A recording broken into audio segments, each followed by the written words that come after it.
There's something interesting happening over at Annie's other church, St. Stanislaus, where she serves as an assisting priest.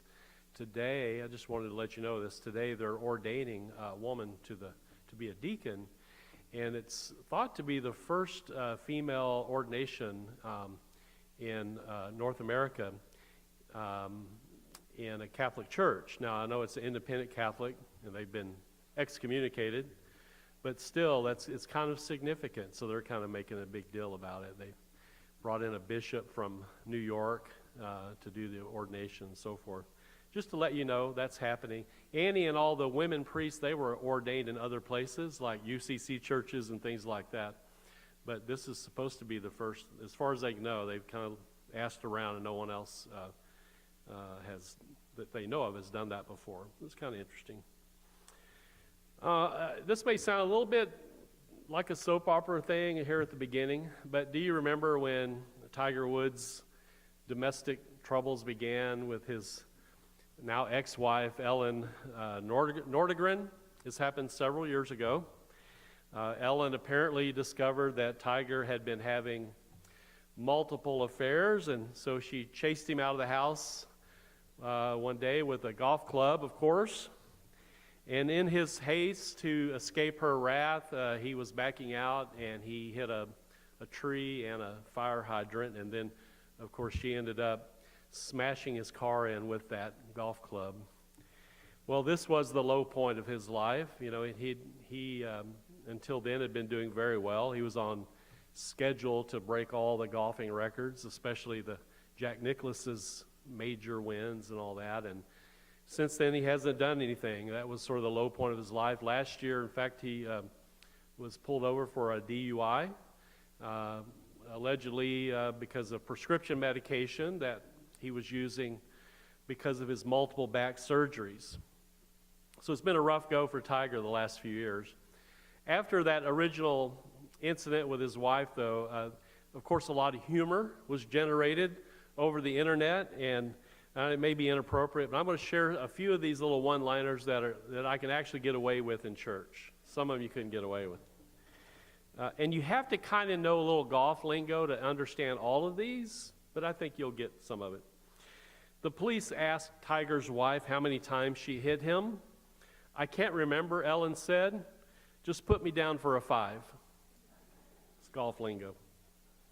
Ping, which is a golf club manufacturer, has a new set of irons called Ellens. They're clubs you can beat Tiger with. Did you hear Tiger changed his name to Cheetah? I know. These are bad. I'm going to make up for it in a minute. Tiger crashed into a fire hydrant and a tree. He couldn't decide between an iron and a wood. Here's my favorite one. Tiger Woods is so rich, he owns a lot of expensive cars. Now he has a hole-in-one. That's a groaner. No more. So until recently, it seemed like everybody was enjoying making fun and criticizing Tiger. After all, it seemed that after all these domestic troubles and his multiple back surgeries, his career was over. It was kaput. But then there was last week. Now, Tiger's only played a little bit, a couple of tournaments, since recovering from last year's very severe surgeries, a lower lumbar spinal fusion. He's the only professional athlete to ever come back from that particular surgery and compete at a very high level. He swings the club today faster than anyone on tour. He's 42 years old. He has a faster swing than even those 20-something-year-old guys. So he's really recovered. And he almost won last week. He came in second.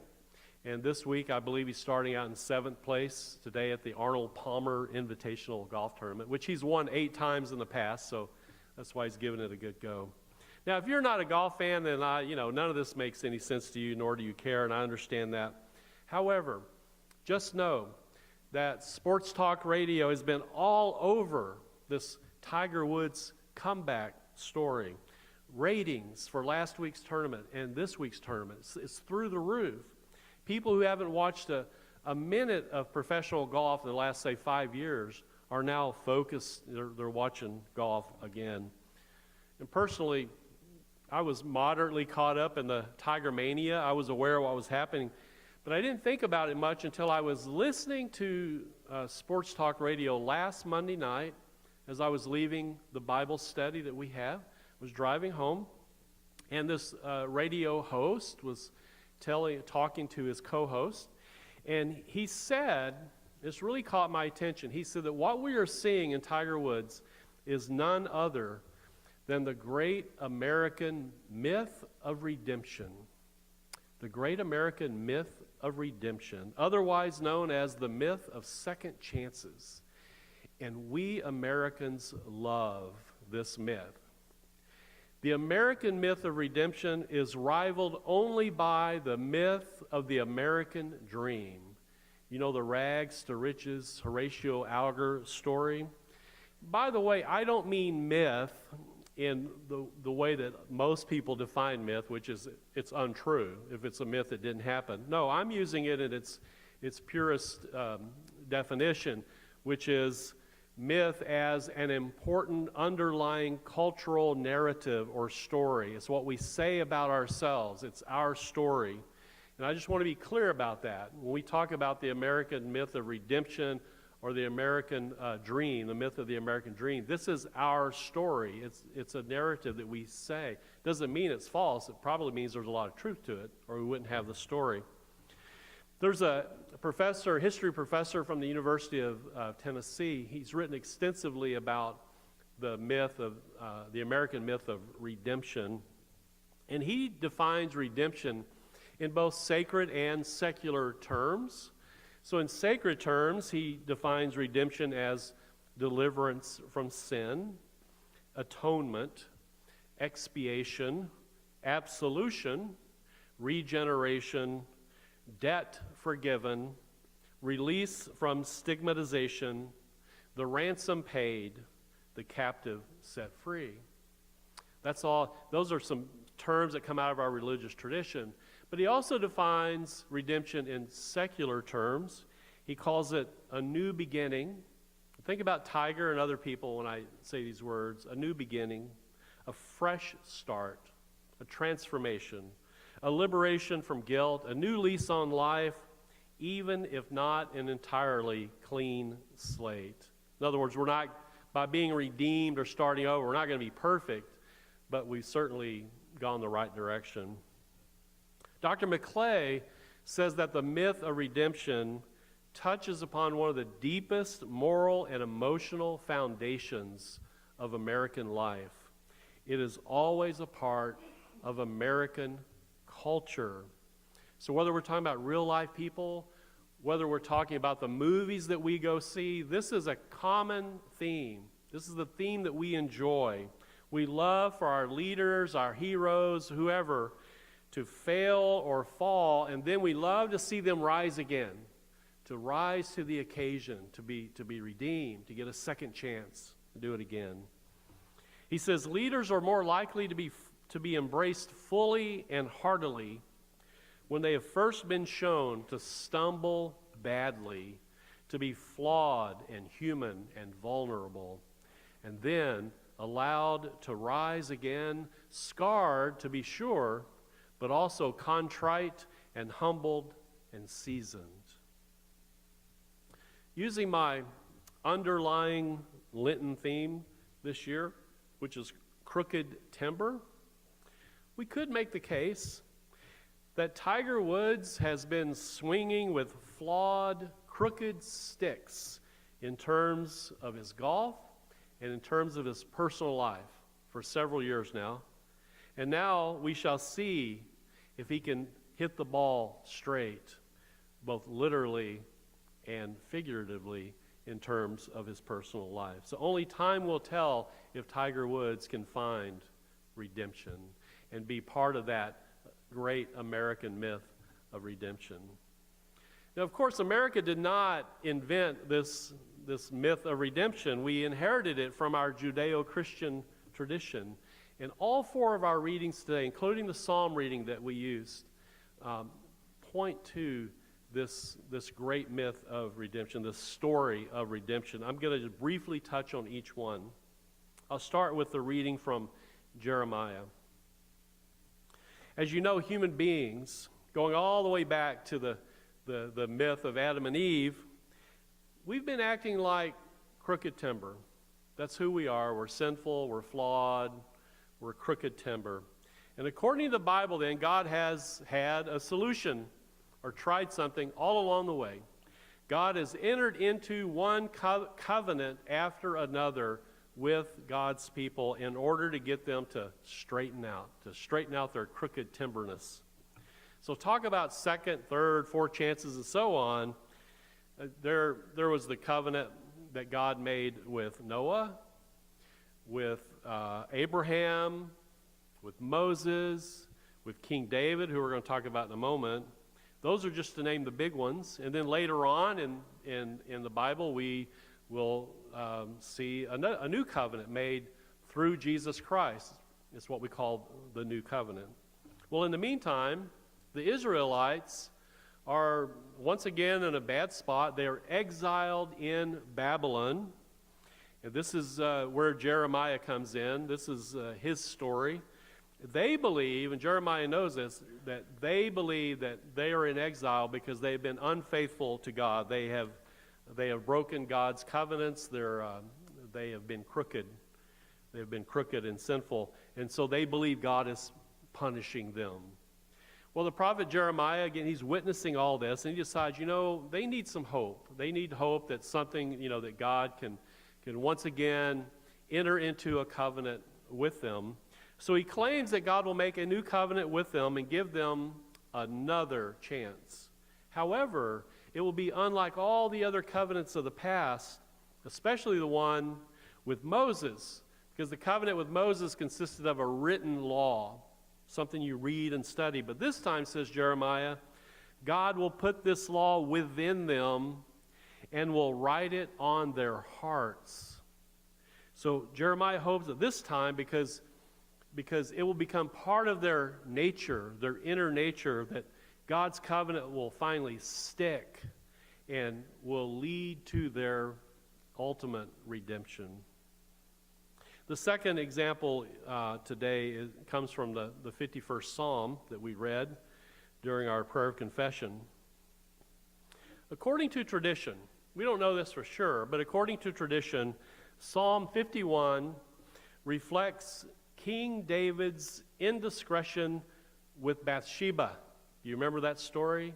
I'm not going to share that story with you because there are children present, okay? But you all know the story of Bathsheba. So how else can we say it? Like Tiger Woods, David seems to have been a bit of a player. Let's just face it. He was a bit of a player, if you know what I mean. But this psalm reflects his or an anonymous writer's sincere, contrite heart. He is seeking redemption from God through God's mercy and love. He wants to be made clean, whiter than snow, he says. And using words that sound a lot like Jeremiah's language when he talks about his covenant with God, the psalmist wants a clean heart, a clean heart. This is one of the clearest examples in the Bible of the myth of redemption, of second chances. Then we get to the book of Hebrews in the New Testament. The book of Hebrews is interesting. It's saturated in the myth of redemption. And, of course, Jesus is the central character in the book of Hebrews. And it's all about how we find redemption through Jesus. But his take, the writer's take on Jesus is a little, what I might say, untraditional or non-traditional. It's not exactly how we normally think about Jesus. First of all, the writer compares Jesus to an ancient non-Jewish high priest named Melchizedek. We don't know anything about Melchizedek except he just comes from some story from long ago, and the writer draws upon that image. Now, a high priest, whether it was Judaism or whatever religion he was involved in, was one who made sacrifices for the people, on behalf of the people, so that they could find redemption. It's all about how to find redemption. So he compares Jesus to Melchizedek. Now, according to this very creative writer, Jesus, though, he didn't just snap his fingers so that his followers could be redeemed. he kind of had to work through it. He had to go through a process.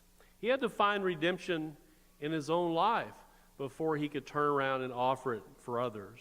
So the writer says that he had to offer prayers and supplication to God on behalf of people. He had to learn obedience. So think about that. When I hear that word obedience, I think of little dogs, little puppies have to go to obedience school. And because they haven't been acting right, they've been chewing on everything, and you're trying to settle them down. Well, Jesus, according to the writer of Hebrews, had to learn obedience, which I find interesting that he would say that. And only then, once he was perfected, was he able to become a source of salvation or redemption. Jesus, of course, is the embodiment of this myth, this story of redemption. He's the central figure of our faith. He is the one through whom we find redemption. But in the gospel reading from John today, Jesus offers the perfect analogy of this story, this myth. And here it is, very simple. People, I think, just read it and they go, oh, I know what it's talking about, and they move on. But this is central. He says, unless a grain of wheat falls in the earth and dies, unless a hero or a leader fails or falls, stumbles, and hits rock bottom, unless that happens, that remains a single grain of wheat. That's it. It's just a grain of wheat, if that's what happens. But if it dies, it bears much fruit. Now, think about it. The analogy is saying something has to die before fruit, just like a grain of wheat. It has to go in the ground before it can produce and bear fruit. And I know that this little analogy is sort of a coded reference for Jesus' death and resurrection, but it's much broader than that. It's speaking directly to this myth of redemption, this myth of second chances. Something needs to die in order to bear fruit. Someone needs to fall from grace in order to be redeemed. Now, with that in your minds, let me reread to you again my earlier quote from Dr. McClay. Leaders that think Tiger Woods, think King David, think Jesus here. Leaders are more likely to be embraced fully and heartily when they have first been shown to stumble badly, to be flawed and human and vulnerable, and then allowed to rise again, scarred to be sure, but also contrite and humbled and seasoned. If Tiger Woods goes on to be successful for a while, in some sense, won't we like him more now that he has fallen on his face and embarrassed himself in front of the whole world? Yeah, because of the myth of redemption. Don't we appreciate the journey of the ancient Israelites more because, like you and me, they continue to fall and fail and break the covenant, the multiple covenants with God? Don't we feel more connected to them because they went through that? Don't we hold King David in perhaps higher esteem because we recognize him as a fellow flawed failure, a human being who became, fortunately, contrite in heart and sincere in his desire for a clean heart? Don't we like him even better because we know he was sort of like us? And I know this is going to sound a little strange, but on some level, don't we love Jesus maybe more because he died, he fell? If Jesus had lived to a ripe old age, became this wisdom teacher, sort of like the Buddha or whatever, and we had a collection of his writings, that would be great. But I don't think we would care as much about his story if that had happened to him. Why is that? Why do we need him to die and rise again? Because we absolutely love, we're Americans, we can't help it. We love the myth of redemption, the myth of second chances. Well, the Lenten journey is the myth of redemption and second chances. Because in our mythology, our narrative, our story, Lent ends, it concludes with the resurrection. Talk about the ultimate second chance, right? And that's really all we want in our lives, our day-to-day lives, ultimately, eternal life. All we want is another chance. So Lent, I started a sentence with so. Did you get that? Lent is a lot like the game of golf. We can hit one bad shot after another, but there's always the next shot, a chance for redemption. There's always the possibility that God will transform our crooked sticks. Amen.